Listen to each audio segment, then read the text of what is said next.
back in 1987 when I was 13 years old.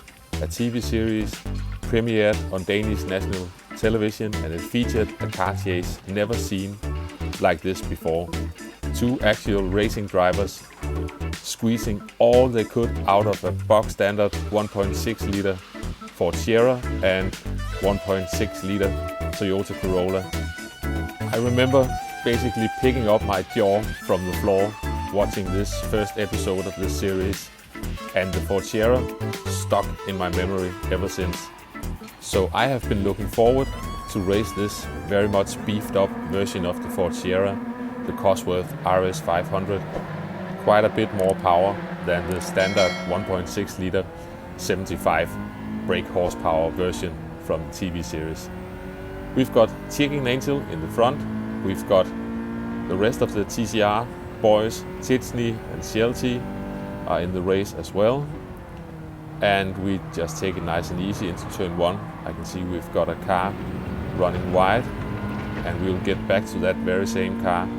I couldn't really see what was going on, but I could definitely see it was getting kind of congested up the hill, so something was going on. And you saw P7 trying and succeeding in blocking Chelsea, so he lost all his momentum. P7 lost some momentum himself, so I'm catching up and I'm having a look up the inside.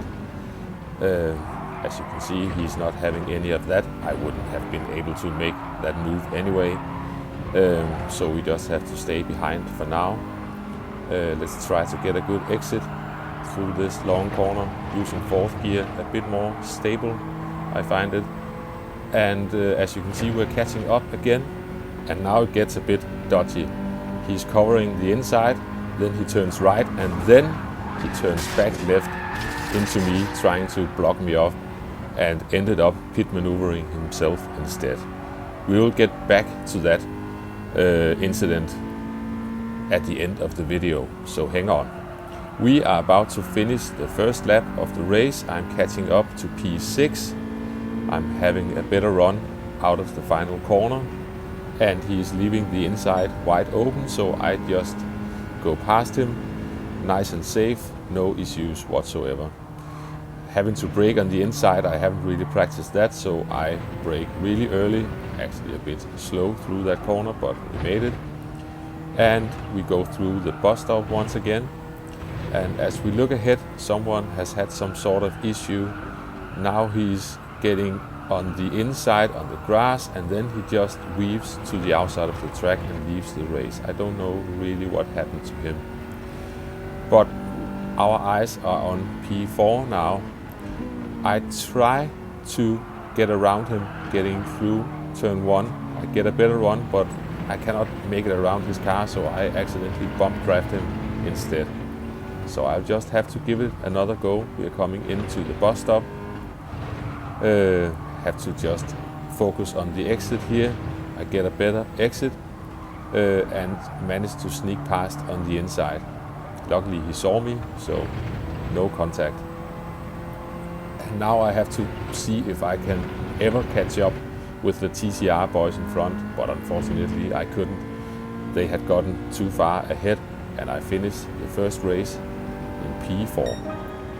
Then I went to do some qualifying, and my second race was just me looking at this loading screen forever and ever until I gave up and closed the game and went in and did some more time trial. So now I have a 1:27.1 and I'm starting on pole in this one with Chicken Angel still behind me. He decided to stay for another race. So let's see what we can do. Getting through turn 1, taking it nice and easy. Don't want to make that turn 1 mistake running wide. And let's get up the hill. We can skip a part of that. We are getting into the bus stop, down to third gear, back up to fourth to get a more stable car. Out of the bus stop, and let's get around this long corner. And now I have a safe gap behind me, and this is my fastest lap of the race. So let's have a look. I'm using the 300 board as some sort of reference for the first corner. Just letting the car coast and rotate into the corner, back on the power, up the hill. Not much to say about that, but I can say that this car is really nice to drive even on comfort soft tires.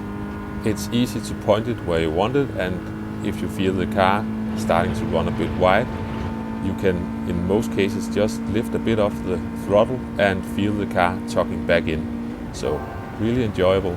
Having the 400 board as a reference for the bus stop down to third and back up to fourth, to get out of the bus stop again, staying in fourth gear through this long corner. When you are in third gear, the car is a bit more lively, and then you have a very slow road car upshift once you just want to be on the power. So it feels like fourth gear is the one to go for. Here there's a dotted line over the track. I use that as some sort of reference. I'm braking after it, but that was what I was using. Down to third and back up to fourth for rotating, and down to third, and then I power out in third gear. This might not be the best way to do it, but it was the way I did it in this race, and gave me a 27.7 in the race. And yeah, not much to say more about this race. I maintained the gap to the cars behind. Chicken Angel unfortunately got caught up in some penalties, otherwise we could have had a good race together. So we are winning this race, and let's get back to that guy from race 1. So as you can see, he is completely missing turn 1. He's running really wide. He didn't pick up a penalty, maybe because he lost so much time doing that. But then he just tries to block everyone coming up the hill. He's turning in to Mario Sonic the best he can. Then he tries to block off the Belgian driver and block off Shelty with success. So Shelty hit the rear end of his car. Here's why I'm having a look up the inside. Not able to make that move, but he was just turning into me anyway. And we get around the corner. I'm still behind him, and here is where I get a run on him. He is turning left, then he's turning right, and then he's turning left again.